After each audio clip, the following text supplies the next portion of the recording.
श्री गुरुवे नमः। ईश्वरो गुरुरात्मेति मूर्तिभेदो विभागिनः व्योमवत् व्याप्त देहाय दक्षिणामूर्तये नमः।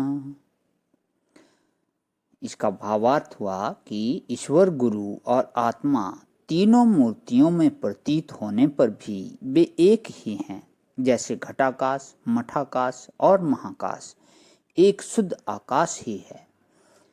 उन एक तत्व श्री दक्षिणामूर्ति स्वरूप को मेरा नमस्कार है। ओम शांति शांति शांति। प्रणाम भगवान। भगवान श्री विचार सागर दर्पण स्वामी श्री मनोहरानंद जी महाराज का दिव्य ग्रंथ, जिसमें भगवान हमारा 7वां तरंग चल रहा है। तो इसमें निर्विकल्प समाधि के 4 विघ्न बताए थे स्वामी जी ने, लय, विक्षेप, कषाय और रसास्वाद। तो लय, विक्षेप, कषाय हमने पढ़ लिए थे, लेकिन कषाय में आगे स्वामी जी ने बताया कि इसके भी जो हैं 5 अलग अलग योग दर्शन की चित्त की जो है 5 भूमिकाएं हैं जो कषाय में आती हैं। तो उसमें पहली थी क्षेप, मूढ़ता, विक्षेप, एकाग्रता और निरोध। तो हमने क्षेप पढ़ा, मूढ़ता पढ़ लिया, विक्षेप, एकाग्रता और आगे अब हमारा चलेगा निरोध। आज के सत्संग से निरोध के ऊपर। तो उस एकाग्रता की वृत्ति को निरोध कहते हैं। इन 5 भूमिकाओं सहित अंतःकरण के क्रम में ये 5 नाम हैं: क्षिप्त, मूढ़, विक्षिप्त, एकाग्र और निरुद्ध। उनमें क्षिप्त और मूढ़ अंतःकरण का तो समाधि में अधिकार नहीं है, किंतु विक्षिप्त अंतःकरण का अधिकार है, अधिकार होगा मेरे ख्याल, अंतःकरण का अधिकार है। और एकाग्रता व निरुद्ध अंतःकरण तो समाधि के समय रहते ही हैं। इस प्रकार योग दर्शन के कथनानुसार रजोगुण के परिणाम दृढ़ अनात्म वासनाएं अर्थात राग आदि दोष रूप क्षेप जब अंतःकरण में हो, तब उस क्षिप्त अंतःकरण को समाधि में अधिकार ही नहीं है।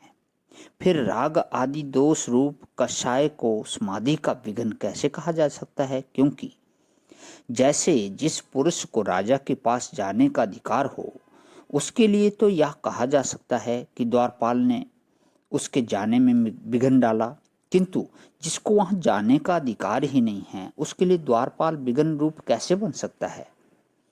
ठीक इसी प्रकार राग आदि दोष सहित जो है, जिसको क्षिप्त बोला, अंतःकरण का यदि समाधि में अधिकार होता तो उसके लिए समाधि में राग आदि दोष रूप कषाय विघ्न बन सकते।